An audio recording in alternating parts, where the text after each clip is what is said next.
8 март аялдардын эл аралык майрамына карата Баткендин алдыңкы айымдарын сыйлоо аземі өттү. Салтанатта президенттин Баткен облусундагы ыйгарым укуктуу өкүлү Айбек Шаменов айымдарды жаз майрамы менен куттуктады. Облус аймактарындагы мамлекеттик кызматтарда эмгектенген айымдар Баткен облусуна 25 жыл маарекелик медали жана облус жетекчисинин ардак грамотасы, алкыш баракчалары менен сыйланды.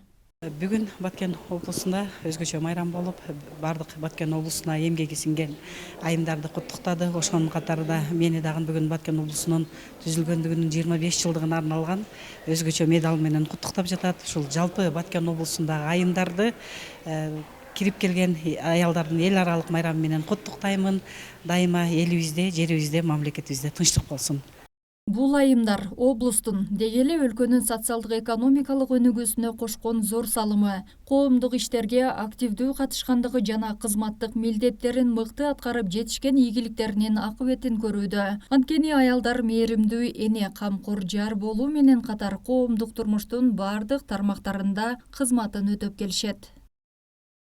Мен ойлойм, ушул 15 жылдан ашык убакыт ушул өлкөбүзгө, облусубузга кылган эмгегибиздин үзүрү деп ойлойм.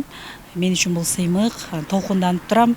Анан дагы аялдардын коомдогу ордуна токтолсок, бул аялдардын коомдогу орду үй бүлөдө эне болсо коомдо зор күч, үй бүлө менен ошол ишти, коомдук иштерди активдүү биргеликте алып кеткен эң кыйын, эң баатыр аял заты деп эсептейм. Майрамды тууралай ошол жалпы айымдардын жашоосуна, мындан аркы ишмердүүлүгүнө бир топ стимул берет деп ойлойм. Бул сыйлык күтүлбөгөн жерден болуп, аябай кубанып турабыз. Мындан ары дагы ошол коомдуу айымдардын орду бийик болсун, кадыры бийик болсун деген тилек менен өтө кубанычта кабыл алдым. 8 март аялдардын эл аралык майрамы жаз менен кошо аялдарга аруулукту тартуулап, көңүлүн көтөрүүгө да себеп болот. Деги эле мамлекеттик кызматтан сырткары жүргөн ар бир аял заты сыйлоого татыктуу. Айсулуу Абдилаким кызы, Расул Ахматов, жаңылыктар.